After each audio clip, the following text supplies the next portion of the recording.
In this exciting episode, an old uncle suspects his nephews are after his cash, while his business employees are the real crooks.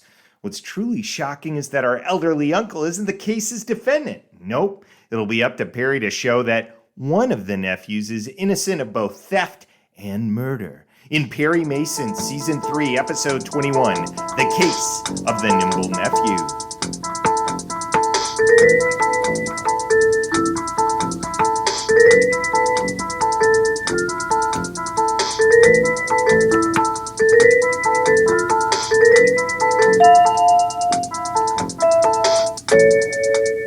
Welcome to the Perry Pod. I'm your humble host, Jonathan Searcy. My purpose here, pretty simple, provide an audio companion to the greatest legal drama in television history, Perry Mason.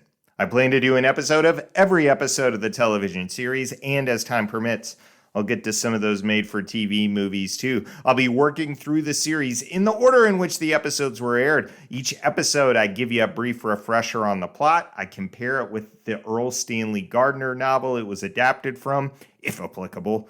Next, I give you some key pieces of trivia before I tackle the episode's theme. Then we feature a Perry Proverb, a pearl of wisdom from the man himself. Before we head to the post-case water cooler, where just like Perry, Della, and Paul, we discuss the ins and outs of their adventures. But first, to the law library.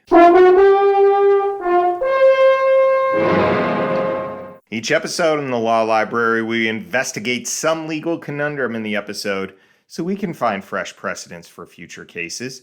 In this trip to the law library, we consider the sticky problem of licensure.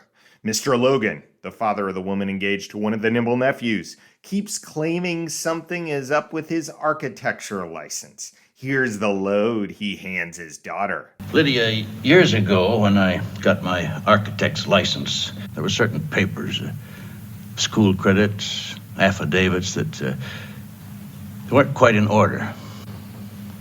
Oh. This turns out not to be the case, but if it were, it would present Mr. Logan with a real legal problem. There's no such thing as an unlicensed architect in California. You either have the right to call yourself an architect by means of a license, or you have to use another term, like designer. The fine for falsely billing yourself as an architect? Well, it's a misdemeanor, punishable by a fine of not less than $100, nor more than $5,000. You can also be imprisoned in the county jail, not exceeding 1 year.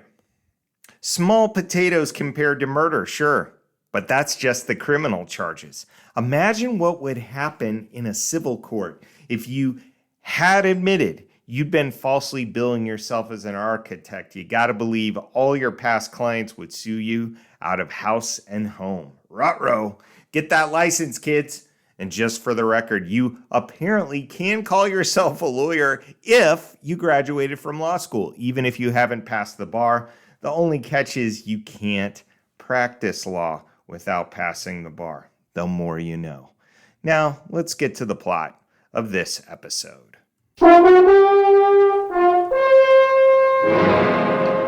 The Case of the Nimble Nephew. Adam Thompson wants the goods on his conniving nephews, and he enlists a cameraman to do it.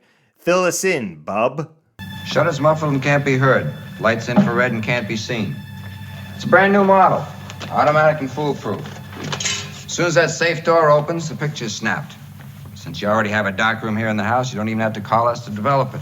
But we haven't met the nephews yet. There's one who's engaged, Harry, and he wants cash now. $10,000 in fact. Elliot, on the other hand, is a playboy. He just wants money. Adam suspects them both.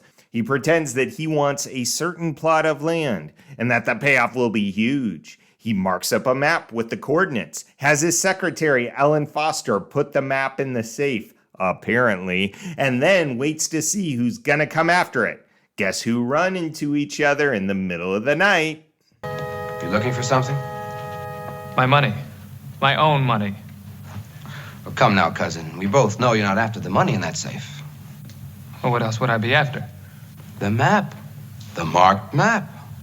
You're crazy. Okay. Okay, Harry, my boy. But now I think you better not open that safe. Adam wakes up and checks the camera. No photos taken. Way to go, boys. Only Nobody got at it.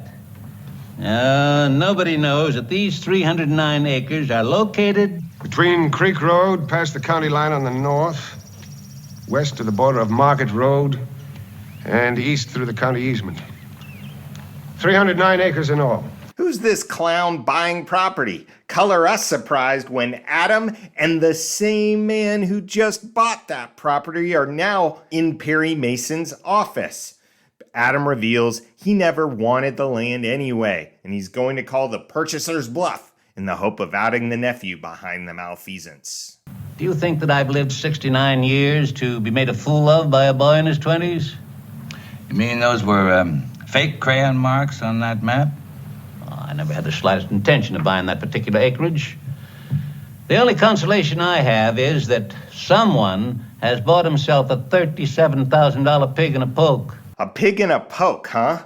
A poke, I had to look this one up, is a bag. Buying something sight unseen, you see. Dates back to the mid-1500s. There are apparently versions of that idiom in multiple countries. That's a fun Wikipedia deep dive.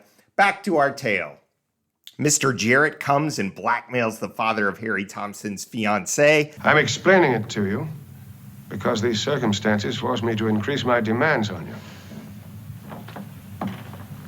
I want $100,000.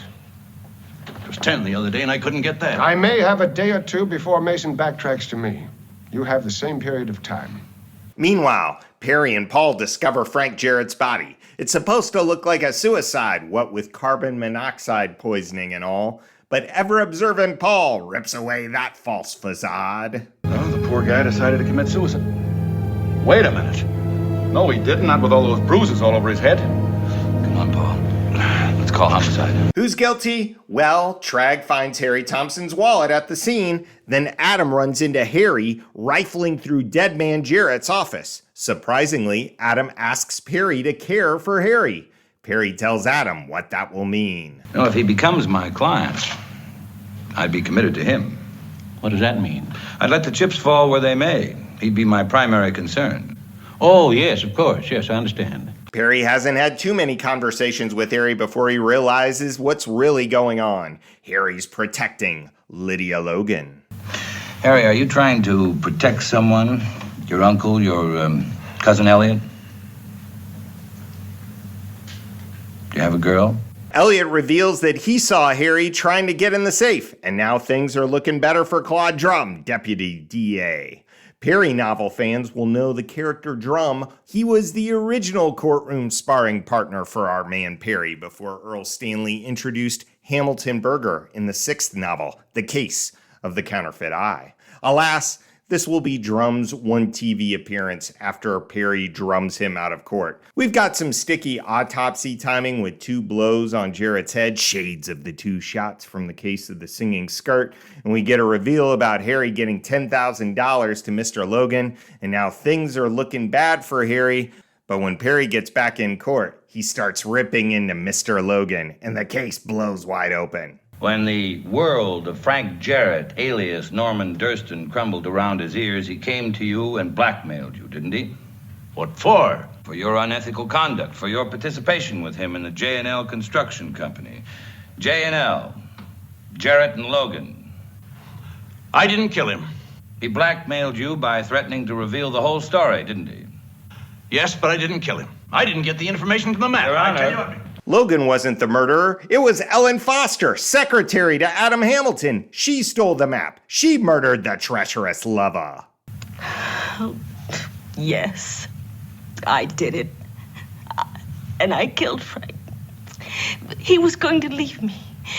After all those years together and all we meant to each other, he was going to get together all the money he could and leave me. The denouement reveals that Adam gave Harry and Lydia some honeymoon cash. Great, but what about Playboy Elliot? I understand Harry asked you for another loan? Yes. Honeymoon money. I gave it to him this time. Now, let's get trivial, shall we? Each episode in our trivia section, I give you 3 takeaways. A Paul is a subject worth investigating more. Adela is something about a particular actor or actress in the episode. And a Perry is something we learn about our intrepid hero. Our Paul for this episode involves the claim of our infrared camera technician. We found it the most effective discourager of burglaries yet devised. This sounds like pure television buffoonery. You're telling me it doesn't get any better in crime detection than this? Paul's Unite, confirm or deny this boastful camera tech's claim. Our Della for this episode, none other than Bert Convy, old Harry Thompson himself. It has nothing to do with company business. Here's 10 about Bert. Number 1, born Bernard Wayland Convy in St. Louis in 1933. Bert moved to California when he was 7. Do you notice how many of these actors and actresses have a similar story in that regard? Bert graduated from North Hollywood High, where he was a great athlete. Number 2, in fact, he was so good at baseball that he was drafted by the Philadelphia Phillies at the age of 17 and played 2 years of minor league baseball in 1951 and 1952. First baseman, that Bert Convy. Number 3, in 1955, he joined the vocal group The Cheers, who hit number 6 on the charts with a little ditty named Black Denim Trousers and Motorcycle Boots. He wore black denim trousers and motorcycle boots and a black leather jacket with an eagle on the back. He had a hop-top-sickle that took off like a gun. That fool was the terror of Highway 101. Number 4, in 1956, he began acting full-time and moved to New York. He originated the role of Cliff in the show Cabaret. You know, the one that became Brian Roberts on film, the one played by Michael York. And he was in 10 Broadway shows in the late 50s, including Fiddler on the Roof. Number 5, before he moved east, he met and married actress Ann Anderson, a vet of the, wait for it, Pasadena Playhouse, a.k.a. the Perry Mason Playhouse. Anderson had 3 kids with Convy and even wrote for television herself in the 60s and 70s. Number 6, TV came next for our boy Bert, Perry Mason in 1960, Alfred Hitchcock Presents in 1961.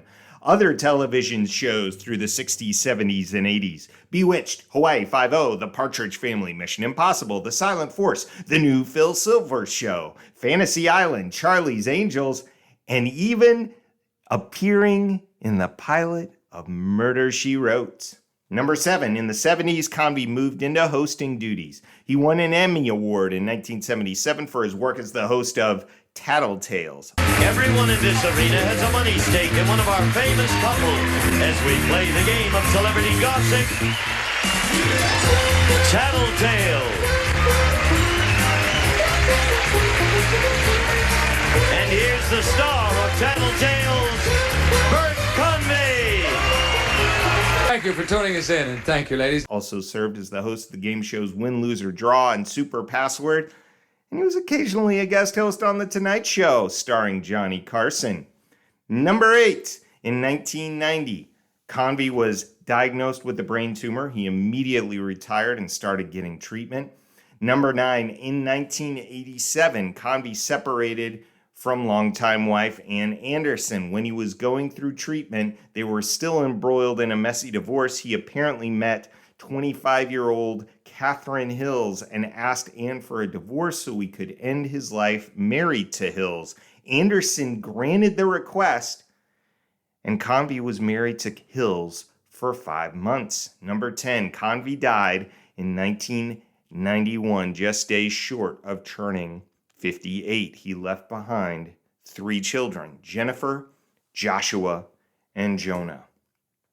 Our Perry for this episode concerns Della's new shtick of telling Perry the physical attractiveness of female office visitors.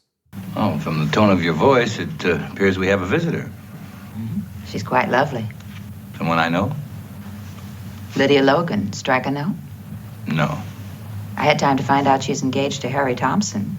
I'm not going to mind read. I just wonder whether Perry said anything about Harry or Elliot. Obviously, Harry's taken. But which one do you think is more Della's type? It also reminded me of this fun exchange from season 1. Which one of you handsome gentlemen is going to take me to lunch? Oh, may I? Thank you. Yeah, what about me? Sorry, you're not my type. You'll have to buy your own lunch. Come on. the more you know. The theme for this episode, trust. Here's an old Perry plotline. An old person with money can't be sure that his own flesh and blood doesn't love him for his money more than for himself. For example, see the case of the demure defendant, the case of the empty tin, the case of the lucky loser, the case of the caretaker's cat, the case of the dangerous dowager, the case of Paul Drake's dilemma. As a result, you have the seeds of distrust. Money ensures loyalty while you're alive. But pretty soon the vibe is that you want the old person dead. It's a matter of convenience. Here, Adam appears to have been watching too many Perry Mason episodes. He assumes Harry and Elliot are guilty without proof. He then leaves unexamined the goings-on of his own secretary, Ellen Foster, his partner, Frank Jarrett, and acquaintance, Mr. Logan. If you spent less time fooling around with camera techs and more time getting to know your nephews and own people, Adam, this might not have happened. Know who to trust. You can always trust Perry. So let's hear from him in this episode's Perry Proverb.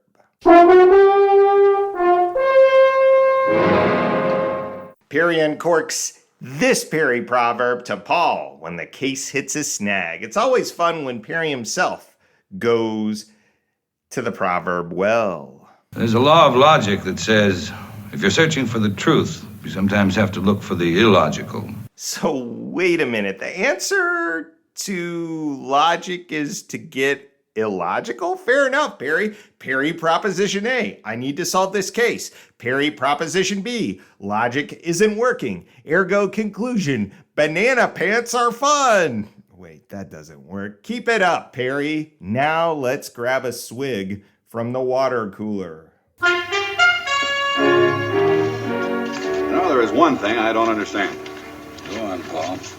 Each episode in the water cooler, we take a look at deleted scenes, the sequences that didn't quite make the episode's final cut. Here's legal whiz Tom Wiltshire, loyal listener, cracking wise with this episode's deleted scenes entry. He imagines Perry giving his proverb about illogicality, and then we get a montage of Paul returning to Perry after canvassing the neighborhood for something out of the ordinary. Paul, I'd like you to canvass this neighborhood for something that might have happened on the morning of the murder. Something illogical, like a pink elephant or a wandering lion? And reporting that he's found A, a neighbor who spotted Mavis Meats circling the block to get a glimpse of pretty boy Perry. B, the two nephews doing the limbo in a backyard smackdown as Uncle Adam's stopwatch in hand tries to determine which is the most nimble. Love it. C, a box full of 38 super automatics. D, a framed drawing of Dick Tracy that Paul asks if he can keep. E, 17 pennies and an arrowhead. Paul says he brought them because all the pennies were heads up. And F, a postcard of Logan City addressed to Lois Reed. Absolutely love it, Tom. Great work. Our Paul prompt from last week involved Henri Matisse. We asked 3 questions. Let's answer them in turn.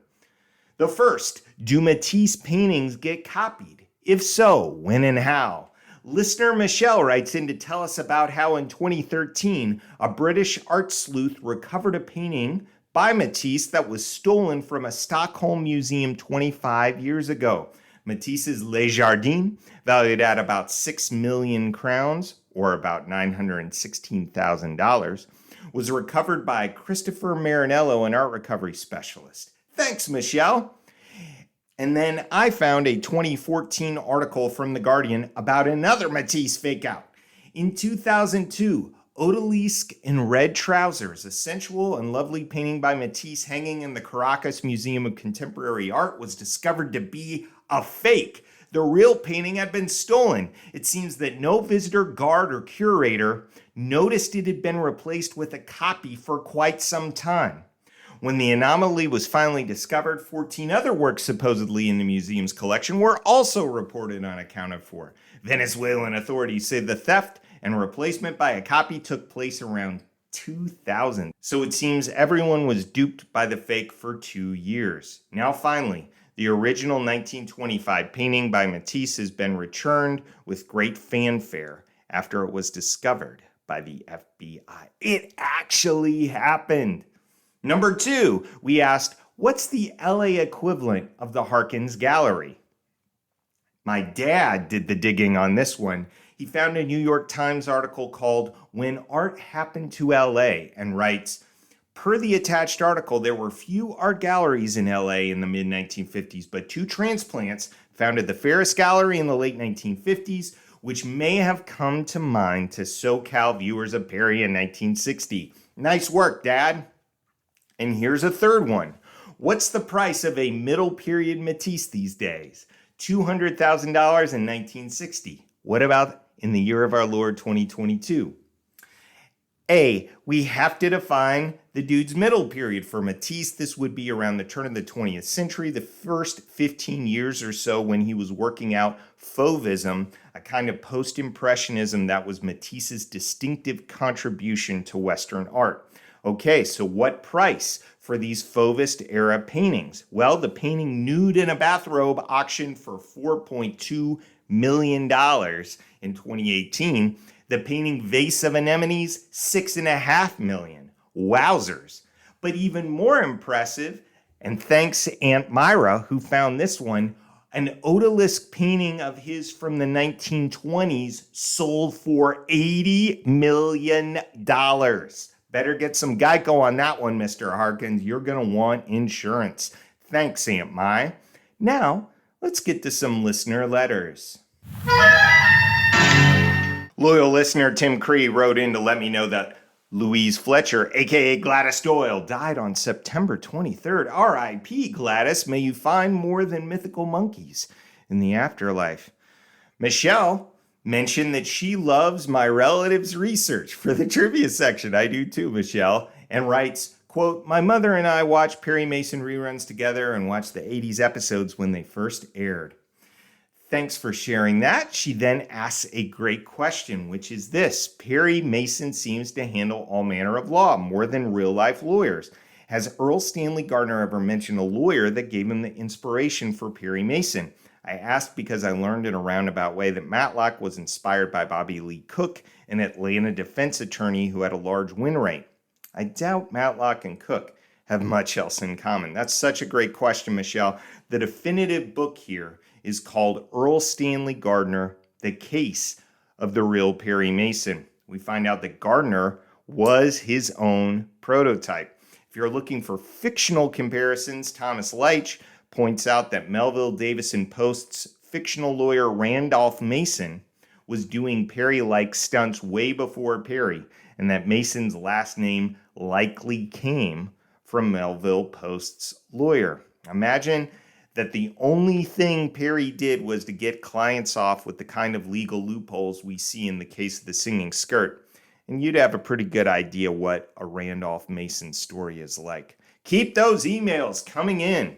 As always, I love feedback about this episode or the podcast in general. Was there something you'd like to comment on or correct? Or do you just want to say hello? Reach me at theperrypod@gmail.com. I've been posting to theperrypod.com this week. We're through 5 rounds of the Season 1 Defendants Tournament. Who came out on top? Daniel Conway or Lucille Allred? Doris Bannister versus Joseph Harrison? Or who won Leona Walsh versus Stephanie Faulkner? Check it out and tell me what you think. Tune in next time as Perry goes back to the fashion well for even more alliterative fun. The Daffy dressmaker wouldn't do it. Oh no, it's the case of the madcap modiste. Until then, this is Jonathan Searcy saying, keep on walking that Park Avenue beat!